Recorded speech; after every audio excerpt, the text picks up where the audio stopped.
Ce que je veux dire, c'est que l'offre authentique et alternative ou tourisme alternatif ou expériences personnalisées ne sont pas contradictoires avec le tourisme balnéaire et le tourisme de masse. Je dirais qu'ils sont complémentaires et qu'il y a de la place pour tout le monde. Ça, c'est un fait. C'est-à-dire aujourd'hui, il y a un jeune qui vient en sac à dos, tourisme alternatif, camping, il va voir le patrimoine, il va dans le sud, il vient pour faire un circuit moto, il vient pour, je sais pas, Doga, pour un concert de musique. Il y a tellement d'expériences que la Tunisie offre. Demain, il est en famille, il va dans un club tout compris parce que ça l'arrange plus.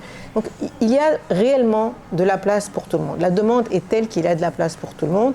Et je dirais même qu'ils sont complémentaires parce que chaque produit va donner de la visibilité à la destination et donc donner de la visibilité à tout le monde, en fait. Aujourd'hui, le client, il a changé. Le client, il veut une expérience. Il veut vivre une expérience.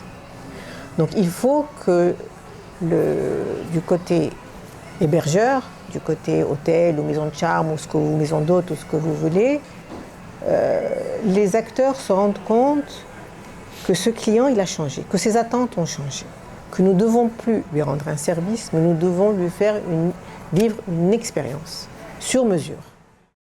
Donc le littoral qui va en pâtir. Vous avez des régions, je pense surtout aux régions insulaires, où les hôtels qui sont en bord de mer ne vont plus avoir de plage. C'est un risque aussi, non négligeable.